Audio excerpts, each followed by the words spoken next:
There are large formations of shale throughout the United States containing a vast supply of natural gas.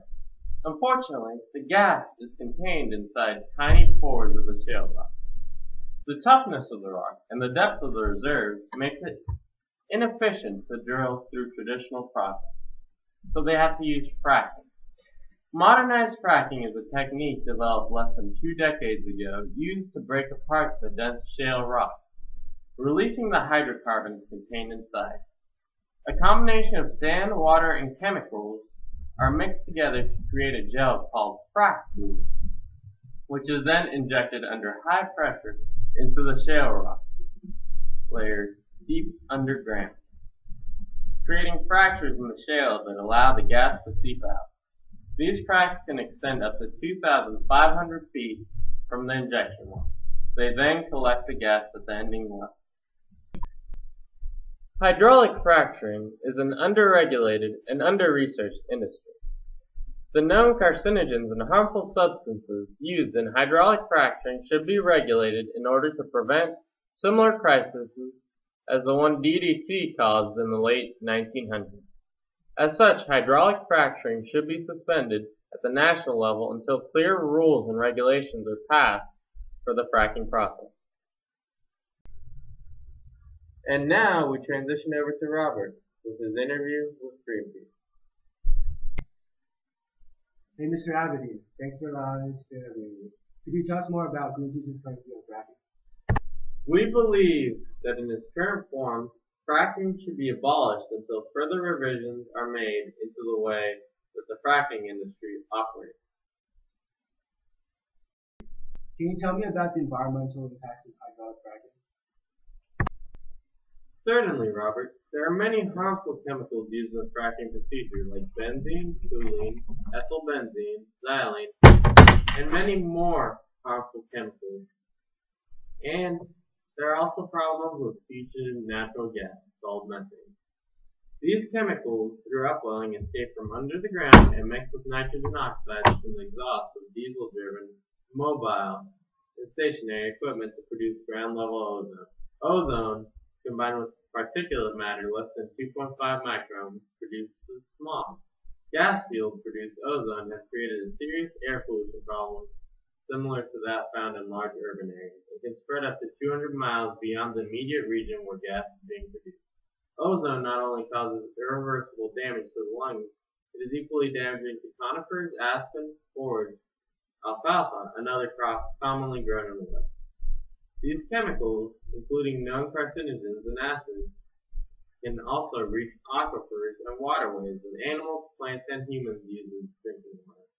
Overall, these environmental hazards far outweigh any positives in the current fracking industry. Alright, thank you for your time, Mr. Aberdeen. The Clean Water Act fills part of that gap by regulating the disposal of waterborne fracking waste into lakes, streams, or sewage treatment facilities. And the Hazardous Material Transportation Act regulates the transport to and from the well sites of any hazardous chemicals that will be added to fracking fluids. However, neither federal statute regulates the disposal of fracking waste on land or their injection into the ground. Those methods of disposing of flowback water or other fracking waters are subject only to state regulations. Furthermore, fracking wastes are also exempt from another fairly strict body of regulations, namely the so-called underground injection well requirement of the Safe Drinking Water Act. The act is designed to protect drinking water aquifers from contamination associated with the injection of liquid waste into underground wells, and establishes a variety of technical reporting and other requirements designed to prevent such contamination. Certainly, fracking wells fall within the Safe Drinking Water Act's definition of an underground injection well. However, the Act includes a specific exemption for hydraulic fracturing activities, one granted by Congress as part of the 2005 Energy Policy Act. As a result, the protection of drinking water aquifers from contamination resulting from the fracking process also falls to the state. Fracking and most upstream energy production activities are also exempt from some information disclosure requirements contained in the Federal Emergency Planning and the Community Rights to Know Act. The Act includes a requirement that firms submit annual reports detailing their use of toxic chemicals to the EPA. This so-called toxic chemical release form applies to most heavy industries which fall within Standard Industrial Classification Code 2039, including petroleum refining. If covered by this provision, fracking companies will be required to reveal to the EPA the particular toxic constituents that go into fracking and their amounts. Moreover, they will be required to account for those toxic constituents throughout the fracking process, from purchase to disposal. When it comes to fracking, much of the regulatory heavy lifting is left to the states. According to recent surveys of state fracking regulations by University of Tulsa law professor Hannah Wiseman, states take a wide variety of approaches to the regulation of fracking activities. Some give the state environmental regulatory agencies independent regulatory authority over fracking. Others tend to regulate exclusively through the state oil and gas commission wells permitting process. Now we'll go over to Mr. Xing, who has an interview with the CEO of Halliburton Energy in order to get you more informed over hydraulic fracking. So as we know, your company has been involved in hydraulic fracturing in the Marcellus Shale region for the better part of a decade. Can you explain to us why hydraulic fracturing is such a big topic right now?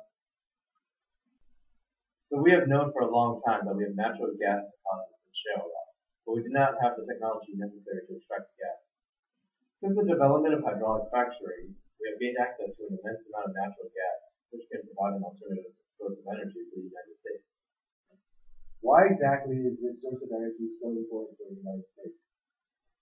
It is not only important because it is a new source of energy, it's also because of the quantity of natural gas that we have right beneath our soil. One of the major problems we have with the energy we use right now is that we are importing a large amount of expensive fossil fuels from other countries. Fracking can replenish most of our reliance on other nations for energy. Furthermore, fracking, unlike the oil and petroleum that we outsource, is clearer, cleaner, and cleaner. So you've explained that natural gas is cleaner burning than most other fossil fuels. However, we have received plenty of information suggesting that the process of obtaining natural gas itself is harmful for the environment. Would you care to comment? We have company procedures that help ensure that we do not cause any environmental damage. Could you explain these procedures for us? The procedures themselves are not very important. What is important for you to know is that hydraulic fracturing has been consistently providing hundreds of thousands of new jobs for local communities each year. In fact, hydraulic fracturing has been supporting the jobs of over 1.7 million workers in the year 2012. Alright, so that's all the time we have for now. Thanks for your time.